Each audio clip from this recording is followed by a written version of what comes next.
اعوذ باللہ من الشیطان الرجیم بسم اللہ الرحمن الرحیم۔ قرآن کریم کی سورہ ریاض میں اللہ تعالیٰ فرماتا ہے کہ ہم نے ہر قوم کے اندر نبی اور ڈر سنانے والا بھیجا۔ پھر حدیث مبارکہ سے ہمیں پتہ چلتا ہے کہ پوری دنیا کی ہر ایک قوم اور ہر ایک جگہ انسانیت جہاں آباد تھی 1,24,000 پیغمبر بھیجے گئے، لیکن نام سے صرف اور صرف 25 پیغمبروں کا ذکر ہے، کیونکہ اگر ان سب کے نام زندگی اور قوموں کے حالات بیان ہوتے تو قرآن کریم کی ہدایت اور عبرت کی کتاب کے بجائے تاریخ کی کتاب زیادہ معلوم ہوتی، اس لیے ان کا ذکر کرنا ضروری نہیں تھا۔ مگر آج ہندو مذہب کے ماننے والے لوگوں کا یہ دعویٰ ہے کہ ان کا ہندو مذہب مسلمانوں کی تاریخ سے بھی ہزاروں سال پرانا ہے، اور نہ ہی ہندوستان کی سرزمین پر کوئی بھی نبی بھیجا گیا۔ ان کے پاس بھی قرآن مجید کی طرح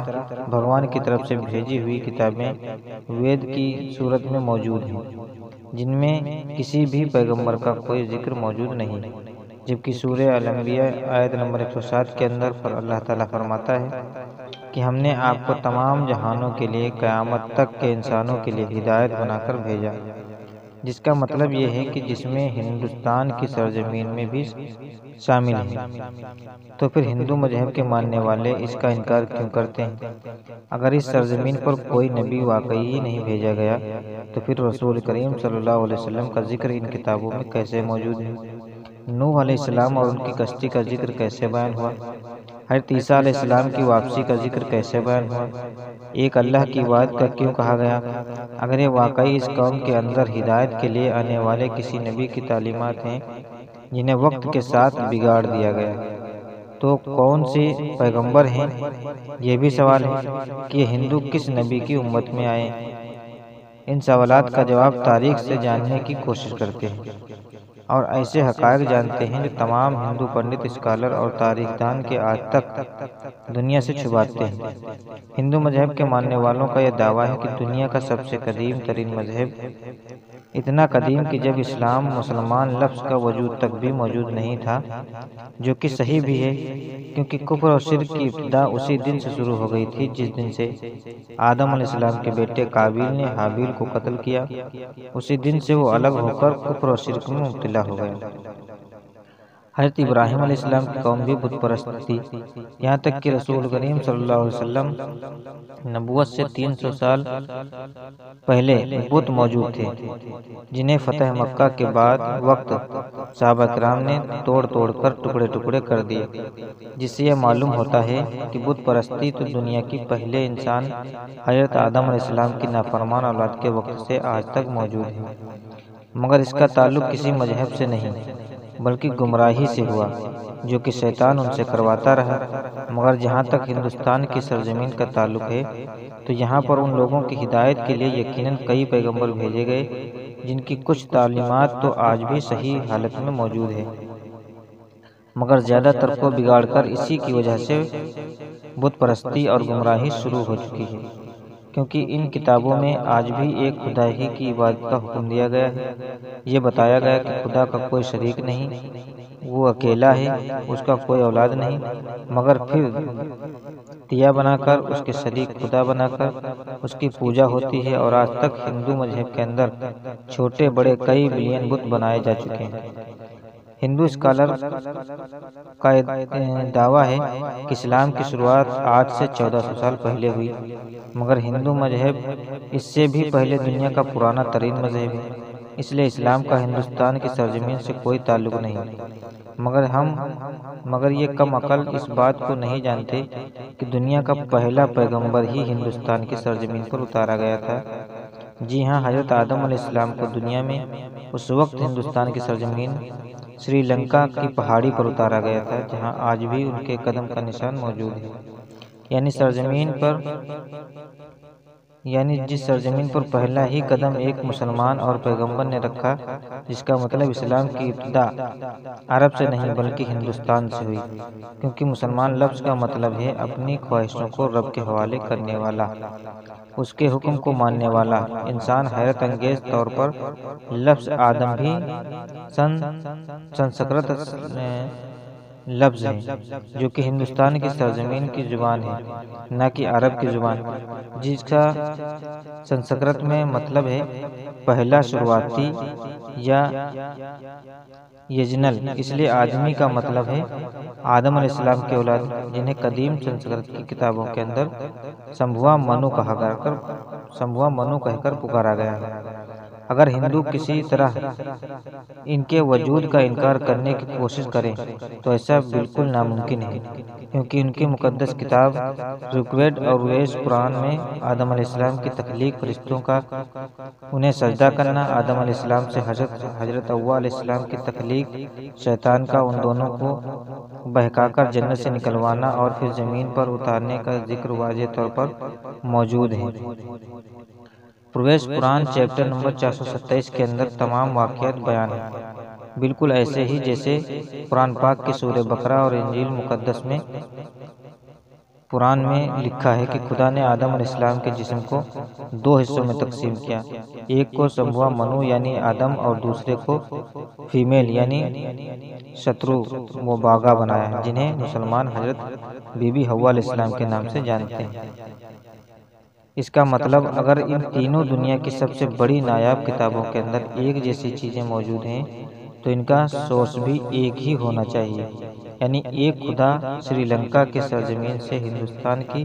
سرزمین کو جوڑنے کے لیے قدیم ترین قدرتی پل آج بھی ہزاروں سالوں سے پانی کے درمیان موجود ہے، جس کا بنانا کوئی اتفاق نہیں ہے۔ اس کے بعد سب سے اہم سوال ہے کہ ہندو سرزمین پر جس پیغام کو بھیجا گیا ہوگا اس کے بارے میں ہمیں تاریخ میں کوئی شواہد یا ثبوت ملتے ہیں۔ سب سے پہلی بات ہے کہ ہندو نام کا کوئی مذہب تاریخ کے اندر کہیں پر موجود نہیں ہے، اور نہ ہی ہندو مذہبی کتابوں میں اور نہ ہی کوئی آسمانی کتابوں میں، مثلا تورات، زبور، انجیل کے اندر اس کا کوئی ذکر موجود ہے، بلکہ دریائے سندھ کے پاس رہنے والے، سندھو ندی کے قریب رہنے والوں کو اپنے علاقے کی نسبت کی وجہ سے نام کو بگاڑ کر ہندو کہلائے جانے لگے، جبکہ اصل میں ان کا یہ مذہب سنسکرت زبان کے اندر ہندو نام سے نہیں سناتن دھرم کے نام سے تاریخ میں موجود ہے، جس کا عربی میں مطلب ہے مذہب پر قائم رہنے والا، جس کا بالکل ایسا ہی قرآن کریم کی سورہ روم کے اندر موجود ہے، جہاں پر اسلام کو ہمیشہ باقی رہنے والا دین کہا گیا ہے، یعنی سناتن دھرم کا مطلب بھی مذہب اسلام ہے۔ تاریخ کے حوالوں اور مضبوط دلائل سے یہ پتہ چلتا ہے کہ وید کسی اور پیغمبر پر نہیں بلکہ آدم ثانی یعنی حضرت نوح علیہ السلام پر اتارے گئے، جس میں انہیں نوحا کہا گیا۔ وید میں پیغمبر اور عظیم شخصیات کے لیے منو کا لفظ کہا گیا، یعنی نوح علیہ السلام کو بڑے سیلاب والا منو کہہ کر بیان کیا گیا، اور ان کی کشتی سے لے کر سیلاب تک کا تمام تر واقعہ تفصیل سے موجود ہے، جیسے کہ قرآن کی سورہ ہود میں اور بک آف جنس چیپٹر 7 کے اندر بھی یہ بیان وید میں لکھا ہے کہ جب بڑے سیلاب کے بعد دنیا بھر سے آباد ہوگی تو ان میں سے ویدوں کو نافذ کروں گا، اور بھیش پرانا چیپٹر 427 کے اندر نوح علیہ السلام کے طوفان کے بارے میں بیان کیا گیا ہے، اور یہ بھی اس منو کو خدا نے کشتی بنا کر اس کے اندر جانداروں کو سوار کرنے کا حکم دیا، جس کے بعد ایک عظیم طوفان آیا جس نے ہندوستان کی سرزمین پر زندگی کو ختم کر دیا۔ لفظ نوح سنسکرت زبان کے اندر بھی موجود ہے، جس کا مطلب ہے کشتی والا، وہی مطلب جو کہ عربی زبان کے اندر اس دوران یہ وید فیوچر کے بارے میں بیان کر رہی ہے کہ کیسے بڑا طوفان آنے والا ہے اور کیسے ایک بار پھر انسانیت کی شروعات ہوگی۔ فرانس کے ایک رائٹر A.G.A. جماؤس کو 40 سال تک پڑھا اور بتایا ہے کہ طوفان نوح کے بعد ہندوستان کی سرزمین ایک صحرا کی طرح تھی جسے آباد کیا گیا، اور خود بیتس بھی بار بار نوح علیہ السلام کو مخاطب کر کے ان کے واقعات کو بیان کر رہی ہے، جس کا مطلب ہے کہ ہندوستان کی سرزمین اور نوح علیہ السلام کے درمیان ایک تعلق موجود ہے، اور طوفان نوح کے بعد جن ویدس کو نافذ کرنے کا بیان کیا گیا تھا وہ حضرت نوح علیہ السلام کی تعلیمات تھی، جو اس طوفان کے بعد ہندو سرزمین پر ان کے ایک بیٹے کی نسل سے آگے پھیلنا شروع ہوئی۔ اس کے بعد اس قوم نے گمراہ ہو کر بت پرستی کرنا شروع کر دی، کیونکہ تاریخ کے حوالے سے ہمیں یہ پتہ چلتا ہے کہ نوح علیہ السلام کی قوم کے جیسے دیوی دیوتاؤں کو پوجا کرنے کا تصور دنیا میں کہیں اور موجود نہیں تھا۔ قرآن کریم میں نوح علیہ السلام کی قوم کو سابق کہا گیا ہے، جو کہ عراق کی سرزمین کو کہتے ہیں،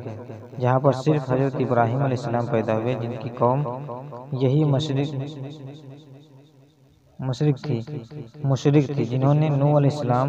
اور ان کے درمیان آنے والے تمام انبیاء کی تعلیمات کو یا تو بدل دیا تھا یا پھر بھلا دیا تھا، اور انہی کی پوجا کرتی تھی۔ ان کے علاوہ یہ فرشتوں کی عبادت کیا کرتے تھے، اس لیے خدا کے ساتھ ساتھ فرشتوں کی مورتیاں بھی بنا کر انہیں بھی خدا کا درجہ دینا شروع کر دیا، بالکل ایسے ہی جیسے کہ ہر بڑے کام پر اللہ تعالیٰ نے فرشتے مقرر کیے ہیں اور وہ ہر بڑے کام پر اللہ کی طرف سے پابند ہیں۔ اسی طرح ان لوگوں نے ہر کام کرانے والے کے ایک الگ خدا مورتیوں کی صورت میں بنا دیا۔ یہ لوگ ستاروں اور آگ کی بھی پجاری تھے، اس لیے آج بھی ہندو قوم ستاروں کے علم کے اندر اتنا یقین رکھتے ہیں اور آگ کی بھی پرستش کرتے ہیں، اسے مقدس جانتے ہیں۔ ہم سب سے اہم سوال یہ ہے کہ یہ سب جان کر بھی اپنی کتابوں کے اندر ان کی تعلیمات کو واضح طور پر دیکھ کر ہندو قوم اس کا انکار کیوں کرتی؟ کیونکہ نہیں مانتی۔ اللہ کے وعدے کے مطابق ان کی قوم کے اندر بھی اللہ کا پیغام اتارا گیا، انہیں بھی ڈر سنایا گیا۔ اس بات کو سمجھنے کے لیے آپ کو صحیح بخاری کی ایک حدیث مبارکہ کے بارے میں جاننا ہوگا، جو کہ حضرت ابو سعید خدری رضی اللہ تعالیٰ عنہ سے روایت ہے کہ رسول کریم صلی اللہ علیہ وسلم نے فرمایا کہ قیامت کے دن حضرت نوح علیہ السلام اور ان کی قوم کو بلایا جائے گا، اور اللہ تعالیٰ نوح علیہ السلام سے سوال کریں گے کہ کیا آپ نے اپنی قوم تک میرا پیغام پہنچا دیا تھا؟ حضرت نوح علیہ السلام فرمائیں گے بے شک میرے مالک۔ اس کے بعد نوح علیہ السلام کی قوم سے پوچھا جائے گا کیا نوح نے میرا حکم دیا تم تک پہنچایا تھا؟ یہ لوگ انکار کریں گے، نہیں، ہمارے پاس کوئی بھی ڈر سنانے والا نہیں آیا، ہمیں آپ کا کوئی پیغام نہیں ملا۔ اللہ تعالیٰ نوح علیہ السلام سے فرمائیں گے کہ آپ کا کوئی گواہ ہے؟ وہ فرمائیں گے کہ حضرت محمد مصطفیٰ صلی اللہ علیہ وسلم اور ان کی امت۔ پھر تم لوگوں کو پیش کیا جائے گا اور تم لوگ گواہی دینا کہ نوح علیہ السلام نے اپنا پیغام یا اللہ کا پیغام پہنچا دیا تھا۔ جس کے بعد نبی کریم صلی اللہ علیہ وسلم نے سورہ بقرہ کی آیت 143 پڑھی، اور اس طرح سے ہم نے تمہیں امت وسط بنایا، یعنی درمیانی امت بنا دیا، تاکہ تم لوگوں پر گواہ رہو اور رسول تم پر گواہ رہے، جس سے یہ ثابت ہوا کہ ہندو قوم کبھی اپنے نبی نوح علیہ السلام کی تعلیمات یا کسی اور پیغمبر کو تسلیم نہیں کریں گے، اور ہندوستان کی سرزمین کا اصل مذہب اسلام ہی ہے، جو کہ بگاڑ کی وجہ سے اپنی اصل شکل کھو چکا ہے۔ آج یہ ہماری ذمہ داری ہے کہ ہم ان لوگوں تک اللہ کا پیغام صحیح حالت میں پہنچا دیں، کیونکہ ہمارے رسول صلی اللہ علیہ وسلم کو تمام جہانوں کے لیے رحمت بنا کر اور ڈر سنانے والا بنا کر بھیجا گیا۔ اب قیامت تک چونکہ کسی رسول اور پیغمبر نہیں آنا، اس لیے یہ کام امت مسلمہ کے ذمے ہے۔ دوستوں، اس ویڈیو سے اگر کچھ جانکاری ملی ہو